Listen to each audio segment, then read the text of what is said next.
Antonin Artaud, I believe. He was a French surrealist, pioneer of the theater of cruelty. There would be something so alien that people would be forced to reconsider how they view reality. Remember how we talked about how people need to be confused? Well, I mean, people need to be confused is just the idea of surrealism. It's not about tapping into the, unknown potential of the id. Maybe Dada is more the one that people need to be confused. Oh god, am I a Dadaist? I don't know. I certainly have developed a hatred for fucking the constraints of expectations and genre.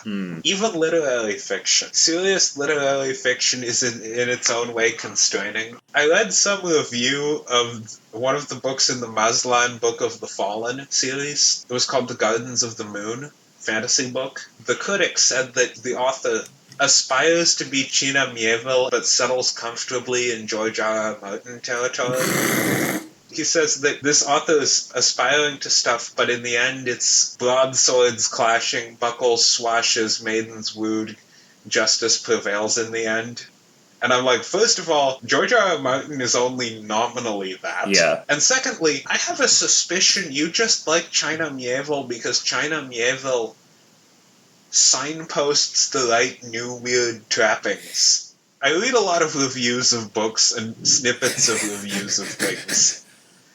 And I've noticed that China Miéville gets a lot of praise from people who says he goes beyond standard fantasy. And I'm like, is it really about plot and character and, philosophical ideas? Or is it because China Miéville just doesn't put orcs in things? Because I've started to believe that serious literary fiction is just a question of using the right symbols. Yeah. As in the same way fantasy and sci-fi are. Yeah. The liveries, to use a legal term. The liver. Yeah. It's a question of having the right liver on your plate. I do think that Miéville does something different from a lot of fantasy authors in that he has a heavy focus on prose in his work. That's not totally unique to him. And he tackles social issues. He focuses on prose, he tackles social issues. He doesn't use the traditional fantasy liver, like you said. I do think his, lit fic cred is a little bit more than superficial. I think these people have at least a little bit of a point when they say he's doing something a bit different from traditional fantasy. That's not just setting. I have this problem, though, where I can't help but feel that he gets away with a lot by evoking things they already respect. You want to hear a really spicy take? Yeah? That's all fiction. That's the only reason why people like anything, is because it evokes things they already respect. Not the only reason, but, the main reason. This is where I'm with you, right? Fucking screw fiction. I was reading fucking Michael Moorcock in some anarchist zine talking about how romantic heroes just get what they want through bullying and self-pity, and I was like, how do I deal with this? He raises a lot of good points. A lot of what people like is childish. It's what they have liked since they were children. And I'm like, the only escape is total naturalism. By which you mean just retelling true things. Retelling true things or trying to make stories as true as possible. Yeah. I was thinking about... fuck genre. No, this is a dumb thing. No, say the dumb thing. So I've been watching Gundam The Witch from Mercury because it's free on YouTube, and I will not pass up free anime. Hey, you passed up Heavy Object. Okay, yes. Okay, my attitude toward anime is like rooting through the dumpster, right? I find the anime that is thrown out in the dumpster, and some things in the dumpster are rotten, and you don't want to take them. And Heavy Object is rotten. Yeah, I was watching Gundam The Witch from Mercury, and I'm not entirely sure how I feel about that show, but there are some things that it does that I really like. One of them is just how, it's very much like a young adult adventure thing. It's bright and fancy, and everybody has, absolutely ridiculous hair. Seriously, just hold on a second. There's one character I specifically am thinking of who has the most egregious anime hair. I'm just gonna send you a picture of this character. Her hair looks like either a mushroom or the head of a dick. Mixed with, like, a bird of some kind. Or some kind of jellyfish. Yeah, it's like some kind of Portuguese man o' war or something. Anyway. I thought you were going to say like a Portuguese man for a second. Yes, all Portuguese men just have hair like this. No, there are some countries, well, no, there's one specific country that I'm thinking of where the popular hairstyle for men is absolutely absurd. South Korea? No, Iraq. This is Iraqi hair. Wait, that's cool in Iraq? I think so. We really did fuck that country up.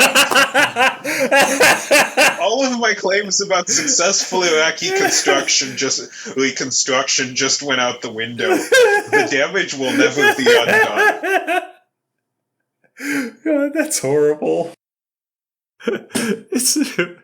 That should not be that funny. I don't have a good sense for how popular this hairstyle actually is, but you can certainly find a lot of pictures of it if you Google. Is this what it means to be an Iraqi hype beast? If you just Google Iraqi hair. Admittedly, that guy has an amazing jawline. Anyway. So, Gundam. Something about fucking genre, making love to genre. To finish what I was saying about Gundam, that show, I'm not sure entirely how I feel about that show yet, but it does do some things that I quite like. Namely, the politics feels like realistically stupid. Okay, backing up a second. The main character goes to this school where disputes between students are settled using giant robot battles. Chicks dig giant robots. It's like, okay, that's kind of stupid, but then close to the end of the first episode, it's revealed that whoever beats the current champion at a giant robot battle gets to marry the daughter of the owner of this big corporation. And it seems like it is solely a ploy to get the son of somebody who's on the board to marry the daughter of the guy who owns this company.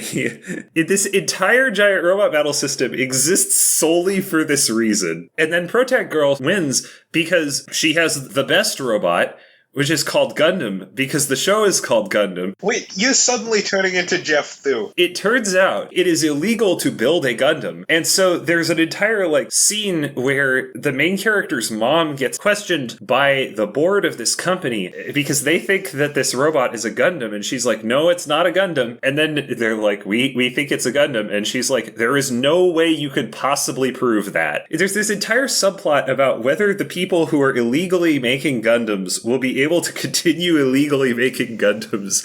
And I just really like that. I have a question. Is this Universal Century Timeline Gundam or Eastern Standard Time Gundam?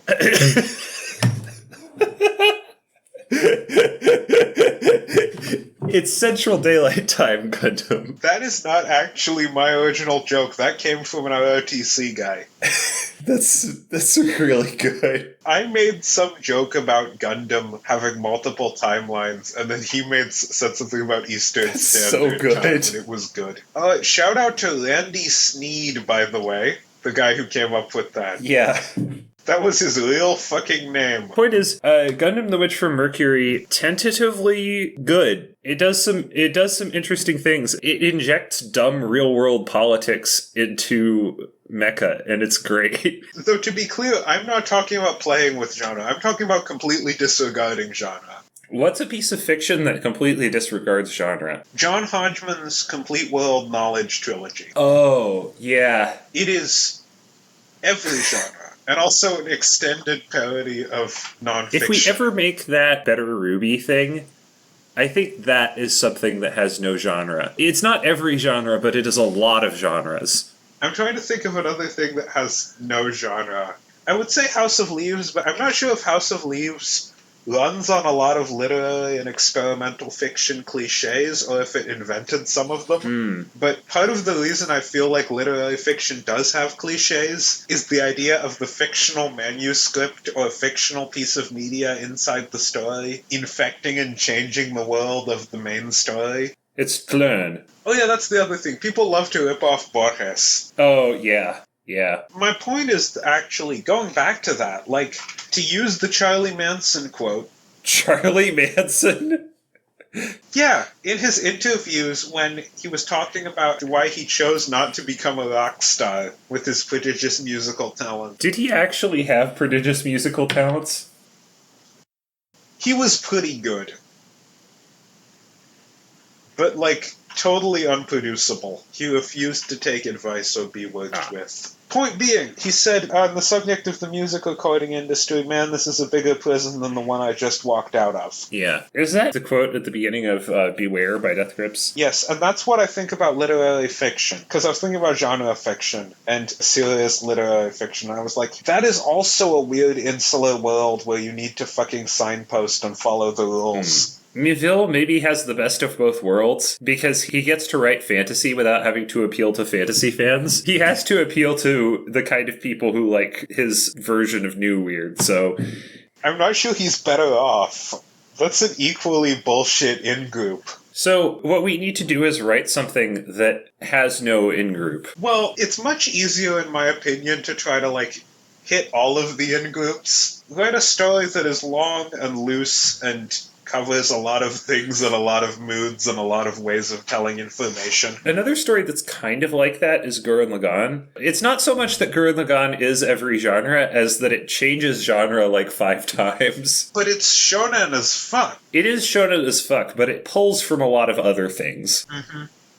Here's the other one. I haven't actually read this, so I'm kind of talking out of my ass. Sometimes search Henry Darger. Henry Darger. His posthumously discovered 15,145-page fantasy novel manuscript called The Story of the Vivian Girls, in what is known as the realms of the unreal. I know about this from Deep Cuts. Yeah, I remember this guy. I know that he was a deeply mentally ill dude, but there is something pure. There is something pure about somebody just writing something without being part of a circle or a clique or a method of training. Yeah. This is what I'm talking about with storytelling. When I say I like storytelling in the way of, like, the Odyssey started out as a thing that was just told, and people embellished and worked with shit and made up new elements. You know? Some of these Henry Darger pictures are, like, really well done. Yeah. This is why I think there's something compelling about fantasy fiction before fantasy was really a term. I really want to read the Gormenghast trilogy. Gormenghast trilogy is about, like, a weird castle and it's, like, little lands around it that are, like, totally isolated, and the local kitchen boy is scheming to advance his position, and it's all very fantasy by modern standards, but the point is that because this was written in the 40s, it's just the singular product of a weird, eccentric dude devoted to making shit happen. Yeah. It exists before the limits were constrained, and so that's good. Yeah. And likewise, The Nightlands is an epic. It's about a guy from the last human settlement in a world where the sun has gone cold, going to find someone because apparently there is one other human settlement, and he has to travel the Nightlands in the cold, dead surface of the earth with all its monsters and save the girl. And here's the thing about that. Nowadays, that would not be as fucking awesome as it is for being written in the 19th century. Yeah. I have resolved myself to try to avoid working within limits or cliques or styles. It's like Ghostmane says about, I don't give a fuck about a clique. I don't know who Ghostmane is. I'll send you Ghostmane after. God, I feel weak in my knowledge of the rap game. He's now. like a sort of emo rapper. Oh, in that case, I don't feel any weaker about me not knowing about him. Actually, you know what? Naive. He had a good line about this. This ain't your modern-day new wave with throwback, it's just a West Coast thing. Yeah. LoJack, it's just a West Coast thing. We shine brighter than the closed techno scene. That's my point. I don't want to be modern-day new wave with throwback. I just want to make a Midwest thing. Yeah. Is that what Chat Pile is? Just a Midwest thing? Possibly. And so I'm thinking when I was binge reading scholarly articles about World War II Poland. Like, I lost an entire day fact-checking For the record, I think that history is probably a good field for you to go into. Yeah, I got distracted from applying to graduate school to study Eastern European history because I was studying Eastern European history. Yeah. I was thinking about the story that I would make. How would I parse this? And I was like, it would have to be weird and long and rambly and change genres like 16 times. And possibly Slavic. Or perhaps Baltic. It would inherently be Slavic because it's Poland. Not just change genres 16 times, but like every scene would be a different genre. Because I need to capture how fucking complicated the situation was. Oh, so you're thinking of writing something about World War II, like a novel about World War II Poland? Yeah, I was thinking, how would I do it? And I think maybe a multimedia project where I focus on one character, but bits of it are animated. There are like songs, stories, maybe a couple of poems. Interesting. I'm not sure about theater, but maybe a one-man act where I go up on stage and narrate. Interesting. There would be horror bits, sad domestic dramas, and like epic action movie fight scenes, and at the same time anticlimactic, fucked up kind of fight scenes. Sometimes the main character would be very brave and do good things, and sometimes he would do some fucked up shit because it's a fucked up time and he needs to survive. And also there would be musical numbers and graphic sex scenes.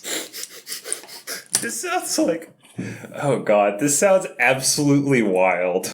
My feeling is that the only way to accurately represent most history is to be absolutely wild. The realistic attitude towards life needs to be re-examined. Most historical movies are too restrained. Can we have Advocate-style editing where characters sometimes appear to teleport because of the way things are cut? Absolutely. Now that I think about it, The Advocate is kind of perfect for this. I think The Advocate might also be one of the projects with no genre. Oh, that's true. Because it is all It is. over It really the place. is. That movie is deeply aggravating, but there's a certain kind of compelling quality to it. Yeah, I fucking love it for the same reason you hate it. It sucks, but you can't look away. Yes, because it's like nothing you've ever seen before. The best part is how the strangeness kind of creeps up on you. Yeah, which is why I like this Gundam series. I'm reserving judgment as to whether it will stay this way, because I'm not entirely convinced it will, but I'm enjoying some of its weirdnesses. For my epic historical story, I would use no surrealist imagery, because then it's like, oh, this is a weird thing. Yeah. It would visually look very restrained and normal, so that the strangeness creeps up on you. There are plenty of, visually weird things to be found in real life. Yes, I think what I'd do, if I had my pick of everything, is if I was doing it as a movie or filming a sequence in my multimedia project, all of the set decoration and design would be as realistic as possible, all of the costumes and stuff, but it would be edited and filmed in a weird way. Like, I might do the whole thing handheld. I like the idea of it just being edited a little too fast. Yeah, use a lot of panning. Oh god. Have you ever seen that video, The Art of Editing in the Snowman? I must have. It has the most fucking batshit dialogue scene I have ever seen. It's a very normal dialogue scene, edited in a really weird way. Isn't there a sex scene that doesn't tie into anything? I don't know about that, but... The reason I keep talking about graphic, explicit sex scenes is because it's the one thing that you don't put in mainstream movies. Like, we've reached a point where almost anything else can be shown in a theatrically released movie. Okay, I have to show you this. You have to see at this time. Alright, let's close this up so I can watch it then. Okay.